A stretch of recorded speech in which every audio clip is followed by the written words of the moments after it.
Hi, everyone. I am back and I'm with Charmaine Hammond. She's a certified speaking professional. You're going to learn all that and hear that she truly is through this interview. So welcome to the show, Charmaine.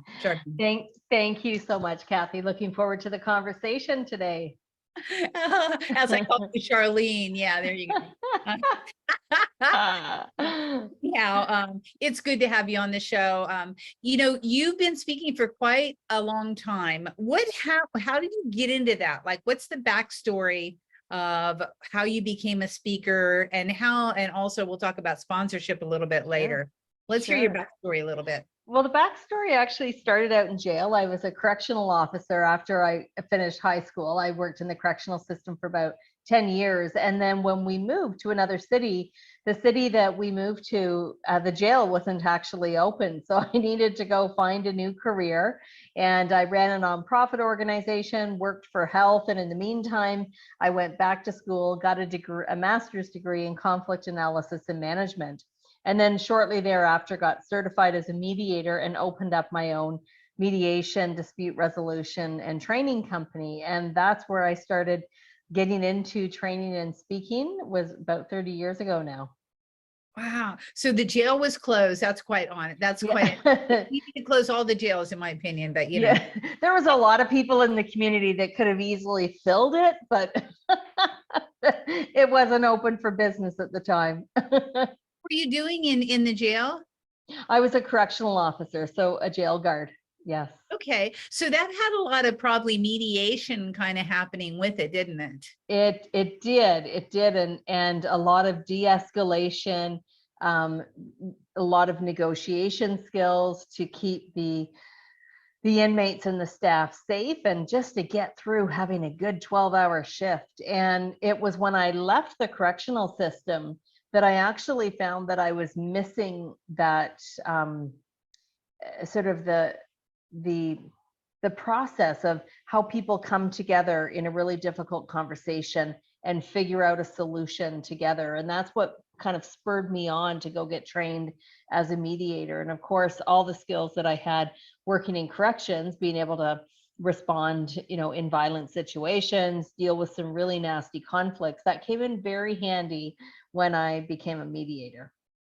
It's so funny. I think a lot of times for us entrepreneurs that we bring forward all the past skills that we've had and then combine them into what we love. Do you consider what you're doing now like your dharma? Is that what your life has progressed towards naturally, and you feel like this is the skin I'm in? Yes. I love speaking and training. I know that even growing up, I always had this tendency to kind of be the natural mediator and the facilitator of problem solving, not necessarily my own, but for other people. And I just enjoyed the process of challenging situations coming to a healthy closure. And now the work I do in corporations and government and business, I'm really passionate about making sure that people look forward to Mondays, that Sundays is not full of panic attacks as the workday comes upon them. And conflict really creates a lot of stress for people. It really does. And don't and everybody handles it different. Like some people would run away, some people would cower, some people, I can see little Charmaine on the playground going, okay, Joey, don't hit Sally. Well, you're absolutely right, Kathy, that we all have these different tendencies to how we respond to conflict. And sometimes that'll depend on who the situation is with and what the conflict is about. But some people have a natural tendency to avoid conflict. Other people have a natural tendency to almost become competitive. It's sort of my way or the highway. Other people tend to be more of that collaborative, let's work on a solution together approach. And then you got some folks who really just want to strive for a compromise. Let's meet in the middle. And the key is to figure out what your style is and be able to shape it differently so that when you're in conversations with people who have a style that's different than your own, you don't keep hitting roadblocks. Yeah, I can see that totally. Do you use different, like there's DISC and there's all the different personality analysis tools. Do you use those frequently whenever you walk into a corporate environment or to a situation? A lot of the companies that I work for have taken DISC or Myers-Briggs or True Colors, and they're great to help people understand personality. And one of the tools that I love to help understand how we work, how we approach work, and where we get into conflict is called the HAL Stacks Working Style Inventory. It's an oldie but a goodie. And then the conflict instrument I love to use is the Thomas Kilmann instrument. It's a fantastic tool to help people determine what their predominant reaction or response to conflict is. And then when we understand more about ourselves, it's easier to understand more about each other. And we can see it in each other too. We can see that, oh, that's not me. Yes. Oh yeah, that's Joey, right? Yes, exactly. Oh, that's very interesting. So when you're called in what's your most common scenario? When do people call you in and hire you? Now I don't mediate. I focus purely on training and speaking and bring all of those skills and experiences and case studies into the work I do as a speaker and trainer. I find that for speaking and training, where I get called in, there's a couple of very common scenarios. One scenario is old conflict has continued to resurface. We're seeing a lot of that post-COVID. So these old conflicts that people thought were gone and buried have just cropped up again. Another scenario is where the leader has attempted to address the issue and it has gone sideways, and the leader has determined perhaps the whole team, including the leader, would benefit from some guidance around conflict resolution and training on the skills. And then I think the third scenario that I get called in a lot for is where teams are being challenged. So a team that's going through a lot of change, for example, a team that has had a lot of sort of disruption. So that might be new people coming in, staff retiring, changes, restructuring, and helping them learn the skills together around conflict. And sometimes the leader or the organization wants to have me facilitate what we call a team charter, which is really a facilitated process to help the team figure out how they're going to work better together. That's kind of like a team mission or a team vision. Exactly. I bet you have been busy, girl, because my clients, they're still just, the ones that are working in corporate, they're still kind of in shock. Some people in the office, some people are out of the office, no one's around. The people that are in don't know what they're doing. Yeah, it's been a little crazy ride. So you've probably been in big demand. It's interesting to hear the scenarios of what workplaces are dealing with right now. So a lot of them are having significant sort of not only change, but structural change. So the working environment is different. The mission of the organization may have changed as a result of the pandemic. And then we have other teams that are just so excited to be working back together and being in the office.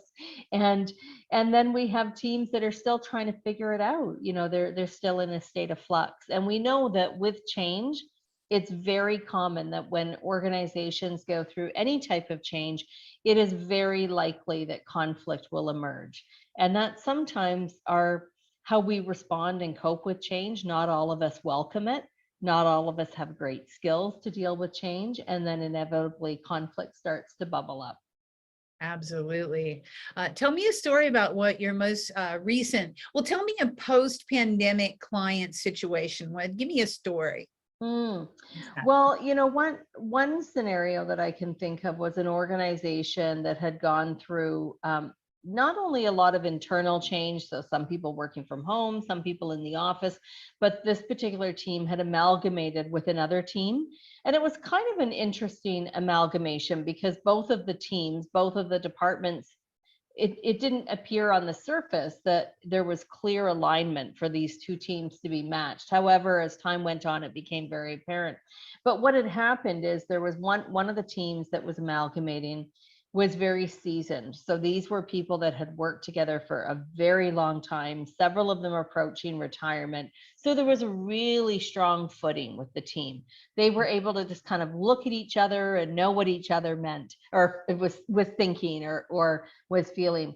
And the team that was coming in to join them was a team of newer employees. It was a newer team in the organization. So they didn't have years and years of working together to build their structure and build those relationships.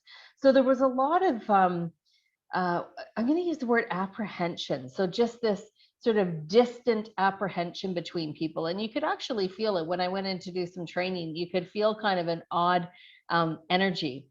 Mm-hmm. And what we determined was that the team never had time to build relationships. The amalgamation happened during COVID when everyone was working from home. So they only saw each other on whatever platform they were using, Zoom or Teams, and they never had those kind of inter-office connections, the being in the same room, popping down the hallway, meeting at the coffee station. And so what became really clear is that this team actually just needed to do some team building before they got into some of the heavier work. And then we did some training with them around communication, because it also became really apparent that these two groups communicated very differently.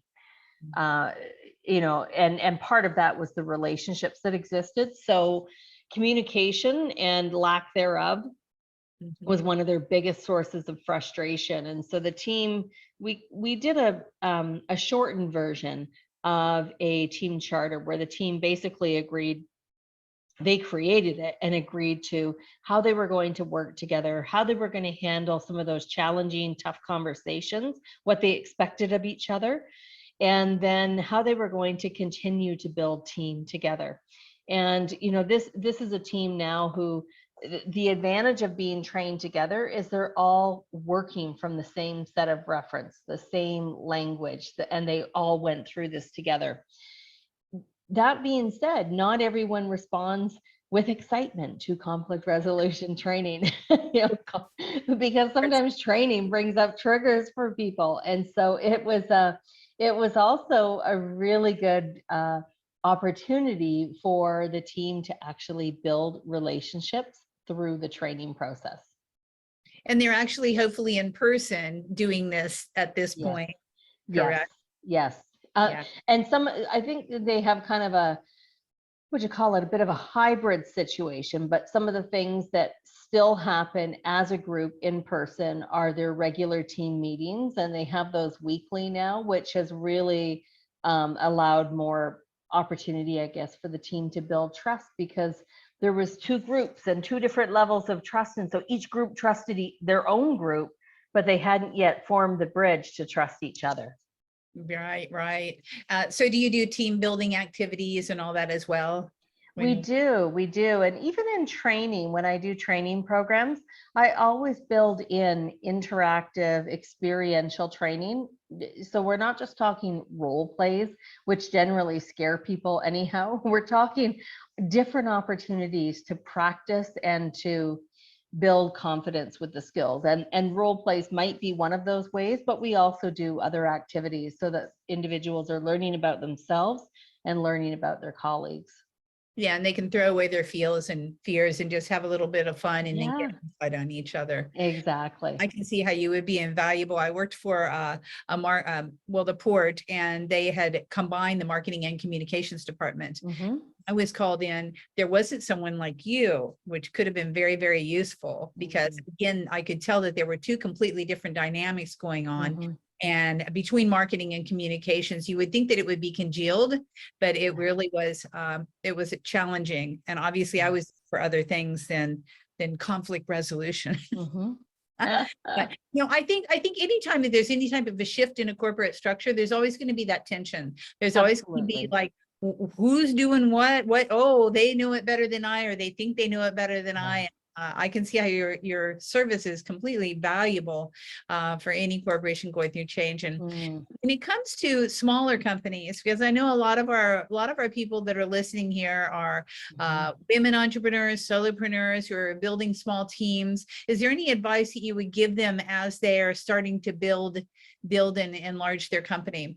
Yes, yes. And I love how you said, as you're building and enlarging your company, often we get so wrapped up in all the tasks of doing that. And then we don't take the time we need to sort of nurture the team, to help build the team. And then when some kind of crisis or big challenge comes up, the team will often kind of become very frazzled and fragmented very quickly. And then this leader or this small business owner is trying to figure out what's going on and pick up the pieces. So I always say, don't just do team building when the team is doing great or the team is falling apart. We need to do this on an ongoing basis and to help teams be resilient. The other piece that's important for small business owners is often they don't have a support system. So they don't have an HR department they can go and talk to. They don't have perhaps their own counselor coaches. So it's very important for small business owners to find their circle of trusted alliances. This could be colleagues, this could be a mastermind group, it could be a coach, but making sure that as a business owner, you have the support to be able to get guidance on issues that you might be struggling with, because sometimes it's not the team that needs to help with that. And then the other piece of advice is to take time to learn about team building and conflict resolution skills. Most of us as humans have less than 2 hours of training on conflict. Yet as a company owner, if you have a team, I can promise you, you're going to have disagreements between people. It's life, it's what happens. And leaders are often fearful of upsetting the apple cart. They don't want to make things worse. And they often might avoid the conflict, or they may not feel that they have the skills to handle it, so they avoid it. And I've got a great quote. It's not my own, but an individual once said that conflict is not like wine. It doesn't get better with age. So you've got to deal with it quickly. Leaders and small business owners can get that kind of guidance and training so that they feel comfortable and empowered when they need to deal with situations that are messy and bumpy. Yeah, that's really good advice. Grab it by the horns and deal with it as it presents itself, and get the tools to learn how to do it. That's what I'm hearing you say. And I agree, that you don't really get trained in that. Just like people don't really get trained to get organized. People don't get trained to resolve conflict, and every business owner is different. There are some business owners that won't do any conflict at all, and then heaven forbid if something arises with their team. Yes. Well, and I think what the area that you work in, Kathy, and what you speak and train on as well is so critical, because when I go into teams, one of the exercises we often do is it's called the pebble exercise. So I give a story about basically going for a walk, and you've got this tiny little pebble in your shoe, and you don't take your shoe off, and you keep walking, and 15 minutes in, all you can think about is the stupid pebble in your stupid shoe. I mean, this is the thought process that goes on, and that little pebble feels like a boulder. And in business, we need to take care of those little pebbles so they don't become boulders. And one of the common frustrations I hear in workplaces is about lack of organization. We can't find what we were looking for. What is the system or the process? So the work that you do is highly related to preventing some of those unnecessary conflicts that didn't need to happen in the first place. Yeah, I agree. And in fact, what I'm called in usually is to get everybody on the same page with the file protocol. Someone is gone from work. Can Susie come in and find the file that Janie had somehow? Right. Is it like everybody makes their own little system, and then the only person knows it is that perfect admin out there that is now out sick. That's right. You're describing my past life when I had my mediation office. That's me. I file it under what makes sense that day. It doesn't make sense on Monday. Exactly. And Monica, my assistant, else have to figure it out. And then anybody else coming in is like, what was Charmaine thinking? How would she think? What would she have called that? Yes. Exactly. The average entrepreneur will waste 3 hours a week trying to find missing documents. Yes. Isn't that incredible? A month a year. That's unbelievable. And then you tack on the frustration and the emotional toll that it takes on us. One of the things my team member Stacy she is she has all the skills that I lack. So her very systematic thinking, very process oriented, and she creates systems and standards of practice for pretty much everything in my other company. And it is, I've got to say, it's so refreshing because I can find everything. It doesn't matter what I think it's called, I can find it. And the other piece, though, is that loops don't stay open. She's exceptionally skilled at closing the loops and or holding me accountable to close the loops that I need to close. And that's really important because it's some of those elements that cause frustrations in the workplace, and especially in small businesses when companies are doing more with less. And when we can handle those and get the organization you're talking about, we really reduce the stress for people. We make it easier for them to work together. Yeah, because stressed out, you can't really think clearly. So speaking of stressed out and thinking of these situations, talk to me about a time where you really were feeling down and things just weren't happening for you. And give me, you know, a little story about what you went through, because I like to do this on the podcast, Charmaine, because we all go through the ups and downs and highs and lows. And when you hear about people who are very successful like yourself, who've also hit the bump, hit the rut, fallen off the horse or whatever, it helps to hear that other people have gone through it and what you've done to pull yourself out of it. So what so many times that I can relate to that. I think probably the most profound learning and how I had to really change things around was when we moved from one community to another. So it was a really big move. I was closing down offices to relocate in another community. So there was a lot of grief and a lot of feeling of loss and change. But I found when I got situated, I just felt like I was spinning my wheels. I didn't have, what would I call them? Kind of routines. Have an anchor, right? Yeah, I didn't have the anchor yet. And what I found was without that anchor, I wasted so much time just sort of spinning my wheels. And then I found that I would work on the things that jazzed me. So the fun tasks which generally don't pay the bills, by the way, you know, creating all kinds of things that never got to completion. So where this became apparent was fast forward a couple of years after that. And I found that I had 2 half-written books in my computer. And I thought, how did that loop not get closed? And so what I discovered is that I actually really like routine and structure. Even though I might buck it and push it, I actually function best when I have routine and structure. But it took me a while to figure that out. And it also forced me to look at, there's all kinds of things in my business that it's not my highest skill set, for example. And maybe I will function best if I focus on what my genius is and hire people who have the genius that I don't have and let them do that. And when I figured that out, it was sort of like, you know, firecrackers in the sky. You've got it. You've figured it out. That was just a pivotal change, but recognizing it didn't come quickly. Yeah, I get it. I can't believe you had 2 unfinished books. Now you've been 11 times best-selling author, friend. How do you manage to do that in all of your creative all your time? I know it's just I get probably like a lot of people listening, you get these bursts of creativity or energy around something, and then you start this and you work hard on it, and then something else pulls you away. I call it BSO, bright shiny object syndrome, that a lot of us face in business, and squirrels. Yes, squirrels, exactly. And again, it's where those systems and processes and organization. And so Stacy on our team, we use Asana as one of our project management tools because it's simple, it's Charmaine proof.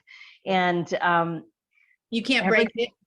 No, and I love it. It sends me little reminders. It keeps everything in there. We have links to the document. So it really helps with the organization, but it also helps with holding myself accountable. Yeah, I love that. So when you have a big success, this is my year of celebration. So how do you celebrate success? You get when you went to that 10th best-selling book, not your 11th, your 10th, what did you do? Well, I'm a big proponent of happy dancing. So, so Ah, often if I get off a call or land a new project or client or launch something, I like having that kind of physical release and happy dancing. Then typically I run and tell my husband the good news, not once, but 10 times in 10 different ways. And then I celebrate with people who are part of that. So that might be, even if it was a project I did on my own, it's the people who gave me ideas. It's the people who listened to me when I was frustrated, and go and share that with them. And so those tend to be the types of celebrations. They all have to do with people. Going out and shopping, things like that, that doesn't feel celebratory for me. So it's always something to do with people. people person. Mm-hmm. When you were talking earlier about how you can just, I want to do the stuff that's fun. It reminded me of Mark Twain quote, if you have to eat a frog, eat it first thing in the morning.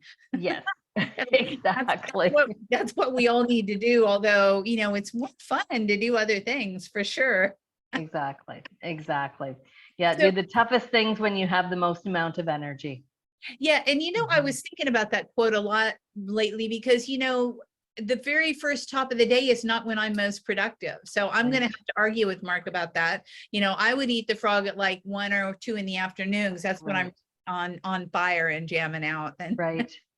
Yeah. and I'm sure when you work with teams too, that you have some people, if you're a 9 a.m. meeting, some people are like half comatose and some people are like have been up for 6 hours. So Yeah. how do you work with that dynamic? That seems like that would be a bit of a challenge. Yes, absolutely. So I think one of the things that's important is to have a way. I do this by different activities and exercises of kind of bringing the group together. So everyone is kind of on the same energy, because you'll have people who you say maybe they call themselves, I'm not a morning person.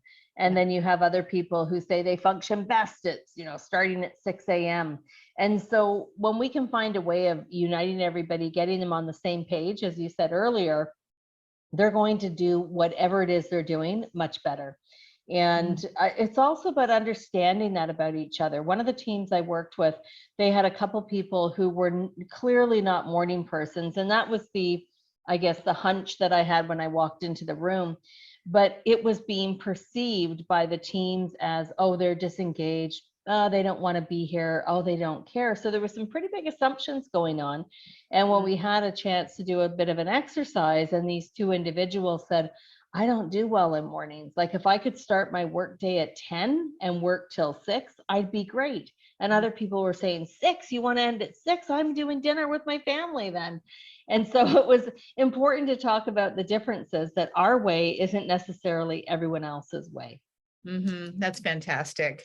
So if you had to look back, I've been asking, like, what would you tell your 18-year-old self? And then twist on that. What would you, if you had to tell your 18-year-old self right now some advice, what would you tell her? Oh, that's a good question. I think the advice I would give is not to struggle with things too long. Allow yourself a little bit of struggle time, because often in that moment of struggle is where we come up with our best solutions. But don't struggle at the sake of hurting a project or creating a negative impact. Just ask for help. That was my biggest struggle in the early days of opening my businesses, was asking for help. And it actually took one of my staff becoming very frustrated with me. And Matthew made a comment one day. He said, why don't you just ask us for help? You have capable, qualified, caring people, and we see you struggling. Ask us. And they were offering, and I was saying, oh, no, I'm good. And when he shared how that impacted him, when he said, when you say, no, I'm good, I hear that as, you don't want my help. You don't think my help is good enough. You don't think I'm capable. And I thought, oh, that's not what I meant at all. And that's when it changed for me. Again, the big firecrackers in the sky. And I realized that my trying to do things on my own was actually causing a negative impact for people I cared deeply about. That's really, really, that's profound advice. I think, the fact that you already had staff in place, obviously you're a good judge of character to have the staff that's there to support you to begin with. Mhm. And, to have someone, it's like, oh, yeah, you don't think I'm good enough to help you? And you're just Mhm. off in your own world, like dealing with the Mhm. sledgehammer of your own challenges. Mhm. Yeah. Yeah. I think that's a common scenario. If people were looking to hire, I have a few clients who have like 3 or 4 employees and they're getting ready Mhm. to onboard other people. What would be your advice for how to discern the right person for the right job? Oh, I love that question. One of the things, there is a tendency for us when we recruit team members to look for people just like us because we like us and we want to work with us. And so I love it when I see business owners, small business owners, even if they are hiring their first contractor, 0.25 of a contractor, for example, to look at what are the skill sets that you don't have. And Mm, those are some of the skills that you want to be able to hire out for. Because if you always hire people who have the same strengths and abilities as you, there is a whole part of your business not being nurtured. The other piece is, and this is really important, I really encourage people to not only hire based on skill, but to based on personality, confidence. So for example, I've seen so many organizations and businesses and nonprofits and small businesses who will hire someone because of their technical skills. They have everything they need to do the job, but they don't fit in. They're not a team player. They don't know how to handle conflict. So there's sort of like all these explosions all the time, every time there's a problem. And so we need to kind of balance those. I would strongly suggest good interview questions, what we call open-ended behavioral descriptive questions. So don't ask, what would you do if, because we can all just make up the perfect answer. Ask, tell me about a time when, much like your questions today, Kathy. Those are like behavioral descriptive questions. Always ask a question about conflict. Always ask a question about, tell me about a time that you made a mistake and how did you deal with that? Because a lot of times people really want to impress the person that they are being interviewed by. And we want people who, we know people will make mistakes. We make mistakes as company owners. How yeah. they handle it is really important. Yeah, that's really sage advice. Yeah. Really good. And I think that, for those out there listening, I hope you're taking notes about this because this is very important as you onboard somebody. We do have a tendency to hire people that we like. When I Yeah. work with people on, time management, is like, what do you have to do? What do you want to do? What do you Yeah. hate doing? What can you not do? Let's job out what you hate and what you can't do. Right. Why go there? Because Mhm. you're in charge of your own ship. So why do stuff you Exactly. hate? Life's Yeah, too short for that. Then you lose the joy in exactly. your company. So, Mhm. and those who do the things you hate typically aren't going to be like you. I'm That's with you. right. They're not, Yeah. they're not, they don't even Mhm. think like you, which is a Yeah, good exactly. Yeah. thing. Okay. So I have a new twist of a question.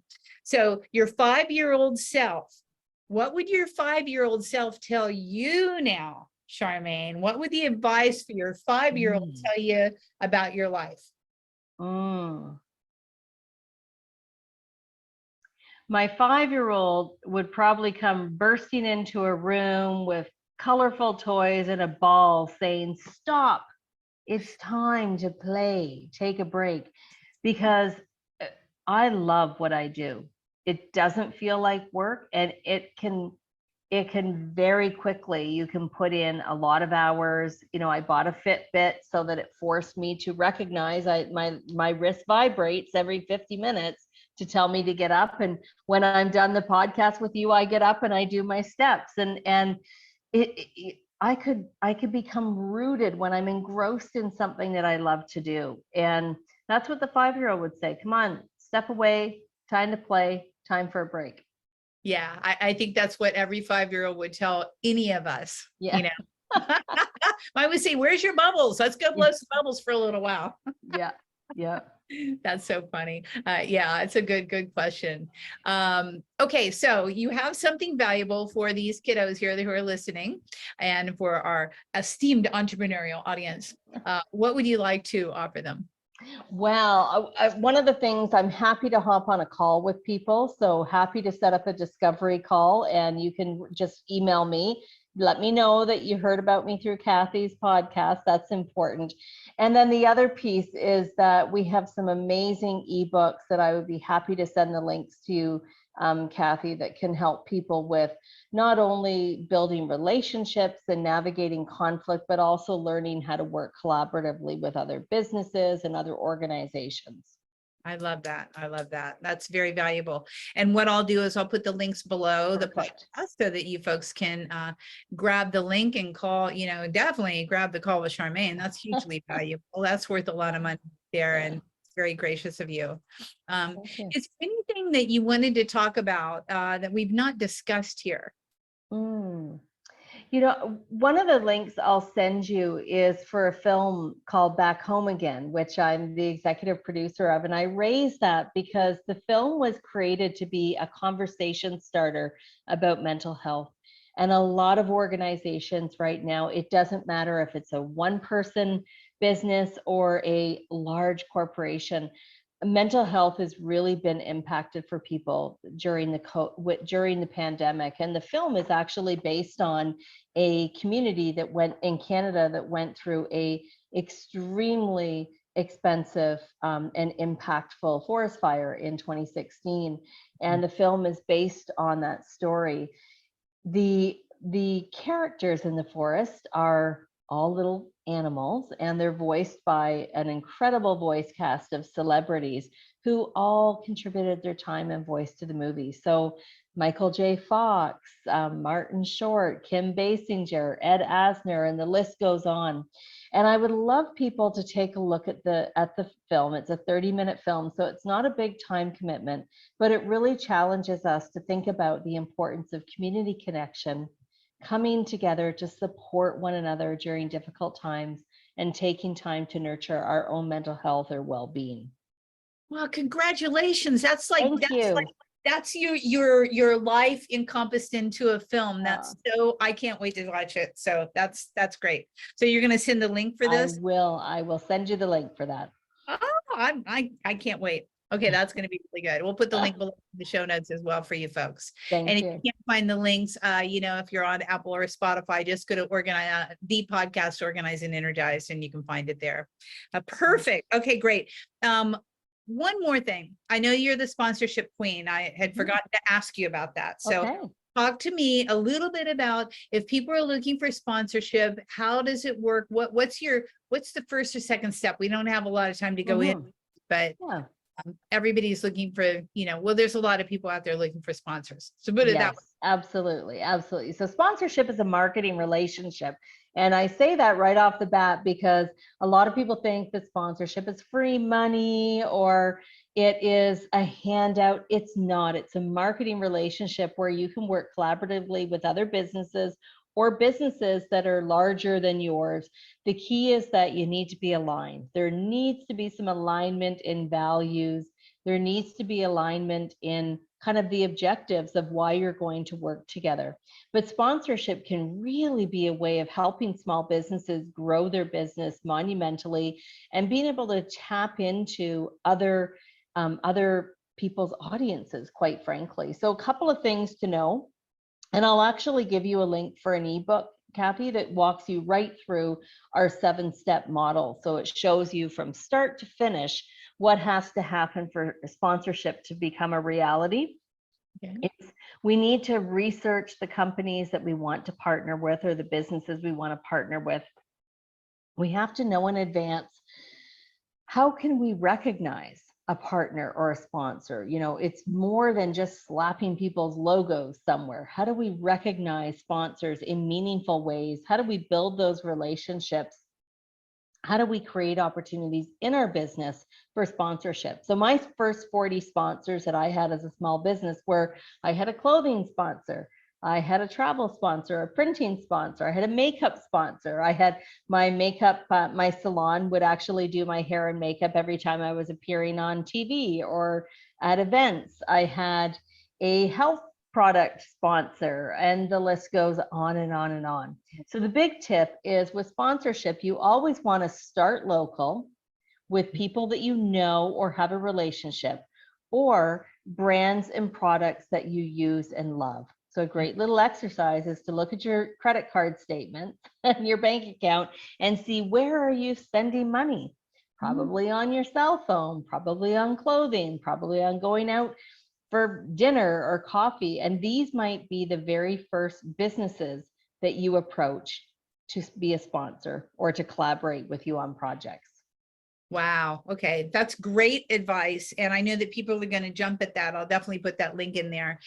We all need a shoe up. We all need partners who will help each other. Yes.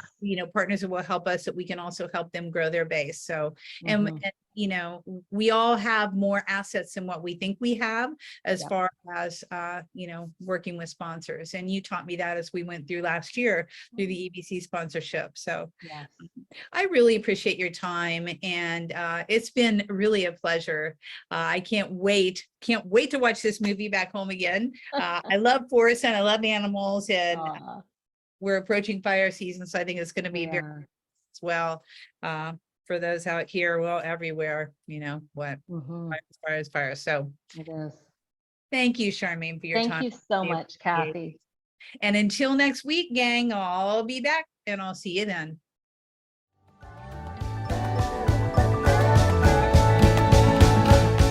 Hey, thanks for listening to this podcast. I hope you enjoyed this episode, and if you want to hear more, feel free to subscribe on the platform of your choice. Also, if you feel so inclined, I would truly appreciate a good rating from you to me. Have a stellar day.